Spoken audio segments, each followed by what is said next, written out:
everybody, and welcome to a new little type of video. I got myself a different little camera here, and I've been wanting to do a series of hobby videos for a long time, so I thought, hey, if we're going to start, let's start at the beginning and cover the basics.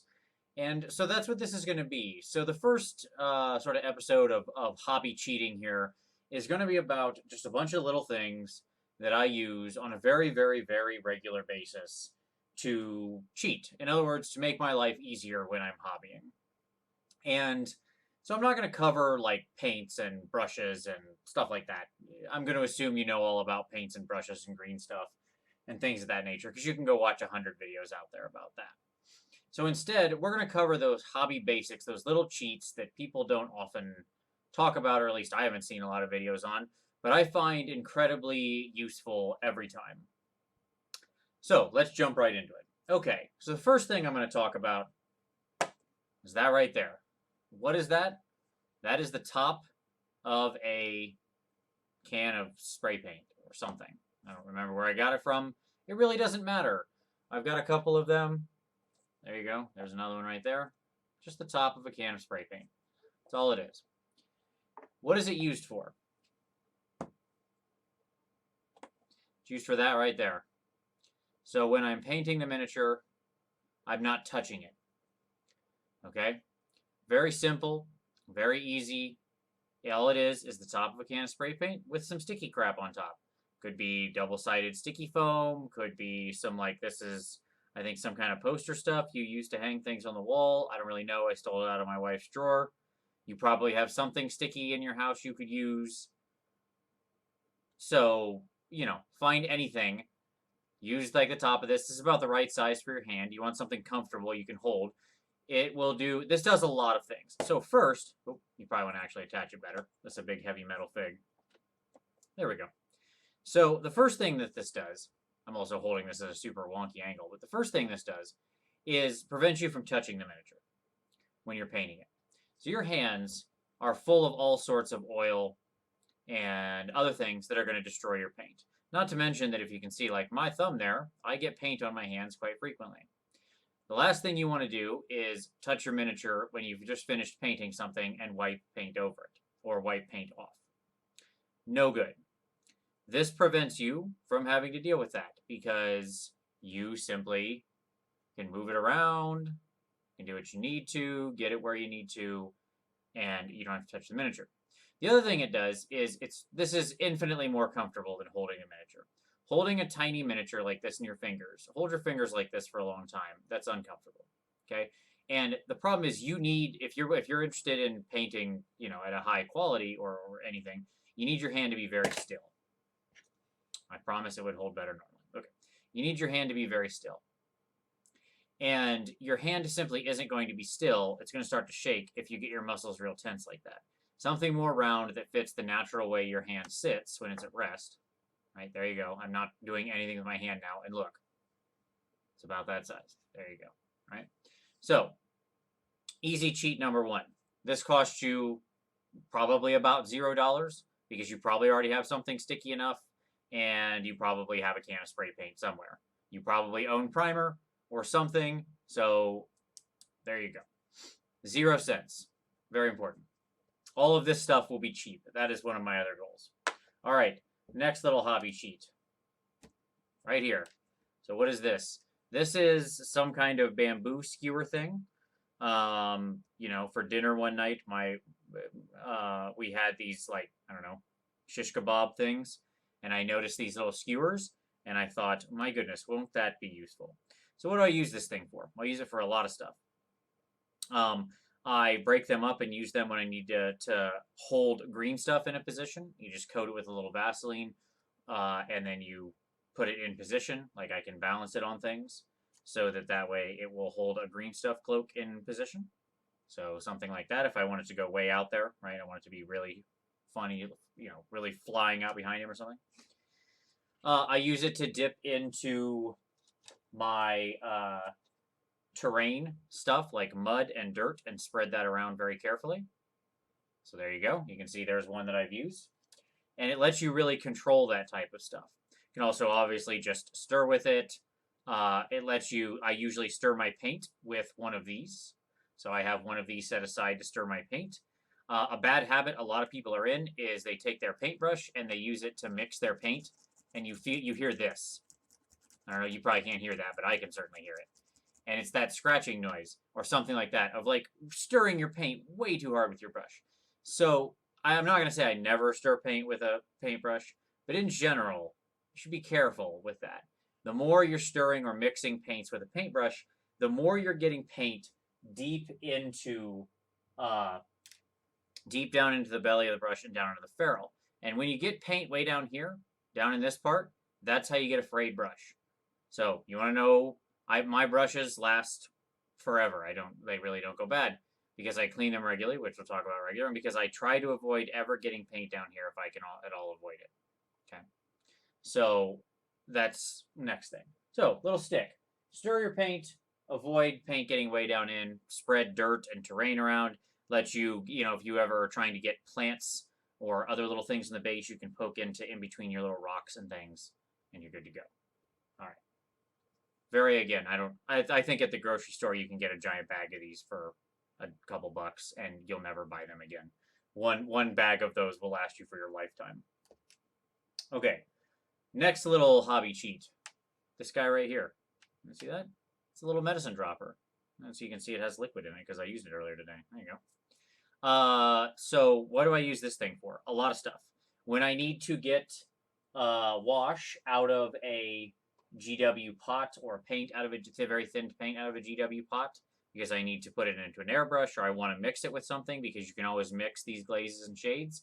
But it's very hard to get enough out on on a brush, even if you're using an old crappy brush. There you go. Very simple. Gets the right amount out, put it in there, done. Also, I keep one of these just full of regular water. You could use distilled water, but it doesn't have to be.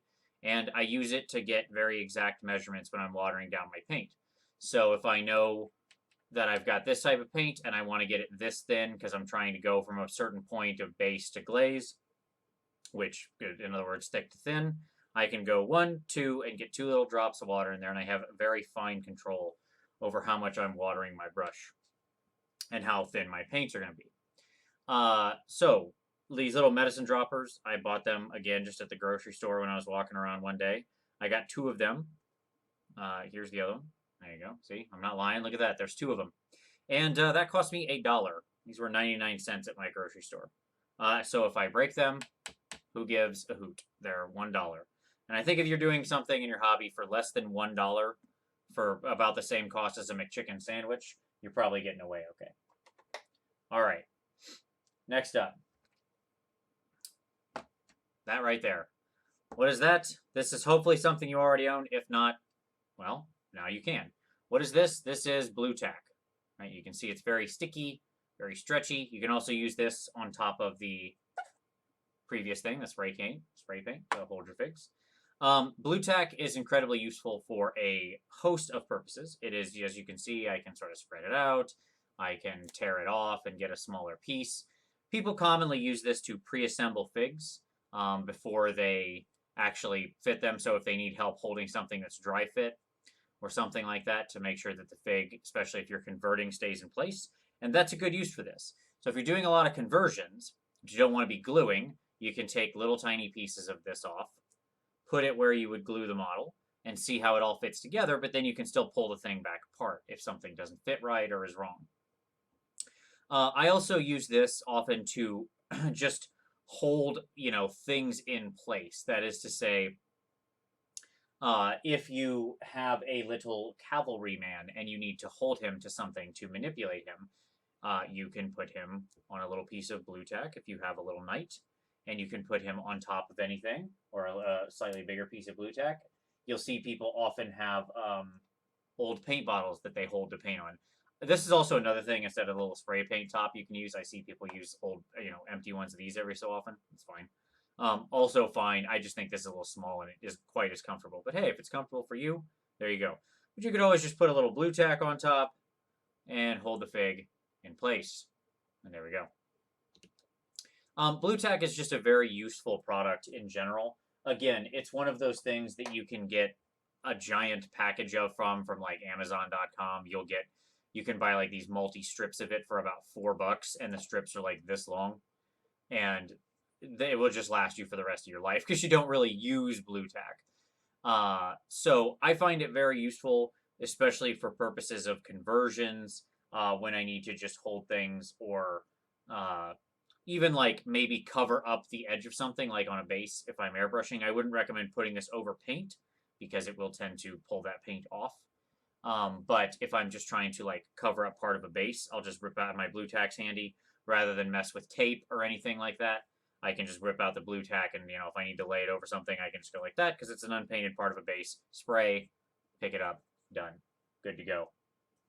All right, so that's blue tack. All right, what's next? That right there. You can read that. Zap Kicker. Okay. This is the most essential thing that I use. For anybody watching this in the UK, I think you're out of luck. Zap Kicker is accelerant, exactly what it says there. Accelerator. And this will go over super glue, and it creates a chemical process that dries the glue instantly. And people don't believe me when I tell them how good this is. Look, if you super glue things and you sit there and you glue this thing to this thing and you hold it for any longer than this, you're holding it too long. That amount of silence is the amount of time it takes when you put one drop of this giant bottle onto anything you glue. Okay? It just instantly dries it. It gets super hot. So very, very strong caution with this, in that you have to be careful, because when you put this over glue, you have to use just a small amount of glue. If you put a lot on and that glue runs and drips on your finger, you're going to regret it. You will get a chemical burn. So unless you're a big fan of Fight Club, you don't want to do that. So be very careful with it. This stuff is super duper toxic, and as it says, also flammable, and it's dangerous. It's very scary. It's going to get you. Be a responsible adult, and you will be fine. I use this stuff every day, all the time. I have never injured myself seriously. I do not use it out of that giant bottle. I like to buy it in this, because you can get this big bottle for about $10 to $12, depending on your local hobby stores or Amazon. I actually keep it in this, which is another recommendation. Find yourself some nice tiny bottles like this for various liquids, for distilled water, for the Zap Kicker, for other things that you need to put drops on, but you want to keep more around. If you have like your own medium or something mixed, this is a great bottle to keep it in. This is where I keep my Zap-A-Gap. I just pop the top. I put one little drop on what I'm gluing. You can actually see the smoke rise sometimes. It gets so hot, and it's instantly done. So there you go. Stop wasting your life. That is my advice. Buy Zap Kicker. Call it a day. There you go. 1, 2, 3, it's dry. There you go. All right. Next up. This right here should be fairly obvious. This is sandpaper. But it's a little sandpaper that I've cut into a shape. And I've cut it into this shape purposefully so that I can use the different sides to get where I need, smaller little pieces to be around places. The reason I'm pointing out sandpaper, most of you probably have some, but what I want to talk about sandpaper for a moment. Pay special attention to the grit of the sandpaper you're getting. So this is 220 right here. So it's not super gritty. The lower the number, the more rough it is. The more it will destroy your miniature if you take it over something it shouldn't. And it's important to have a couple different kinds. So this is 220. This is 400. It's very smooth. Okay, you can go all the way up really, really high for like car buffing sandpaper and stuff, and that will get super crazy. I keep these two little triangles on hand for when I'm working with a Dremel or just slicing things off with an X-Acto knife. And what I do is you use this to clean away sort of the bulk or remainder things, and a nice little thing like this, something smooth like a 400, and you'll get back to that regular plastic smoothness. Now, it takes a while. You got to sit there and be willing to put in the time, okay? It's not a 2-second job, But if you do so, you can get back to a nice, smooth surface. So if you're doing those conversions, just keep a couple of these around. If you go buy just a sandpaper block, or if you go buy the sheets and you combine them with your little sticks from earlier, you can also use it to like get in a particular place. And you know, if you need to work into a smaller area of the miniature, right, something like that, you want to sand away, you can do it like that. Okay. So there you go. Next piece. This is my own little creation here, but what's essential about this is this right here. Corks. If anybody in your family drinks wine, then you already have these. They come free with the wine bottle. If not, hit up one of your friends that is a slight alcoholic or maybe has a problem. Turn their problem into your solution. So, corks. Corks are very useful for a lot of different reasons. Obviously, you can break up cork and use it for basing material. I'll cover some basics, the basics of basing in another video. Right now, what I want to talk about is just, I use like a stand-up cork like this, and I have several of them. I put it on an extra base, an old crappy base, just so it stands up and it's really secure. It never falls over. I can put something heavy on it. And I use this to mount individual pieces on. So it could be like, you can see I just stuck like a paper clip in it, and right now it's all gross because I had something on top of it that I haven't scraped off yet. But I can use this to hold things while I airbrush them. I can use it to paint a particular piece, a head or something like that. Maybe that thing would be held on by, you know, I don't know, blue tack, right? And I can also use it like painting through a lot of Bretonnians. If you've got knights, never paint your knight on the horse if you can avoid it. And you can pull off the knight, he'll sit right on top of there, and then you can get at him. You can put the horse separate on your standard thing, and there you go. So a couple corks to do those things. Again, probably free, you know, whatever. I mentioned the piece at the top, which leads me to my next one, and that is this thing right here. The good old-fashioned paper clip. You should always have a bunch of paper clips around your work area. And you'll notice I've went through a lot of stuff here. I think other than the Zap Kicker, which costs like $10, almost everything I've said should be less than a few dollars at most, if it even has a cost.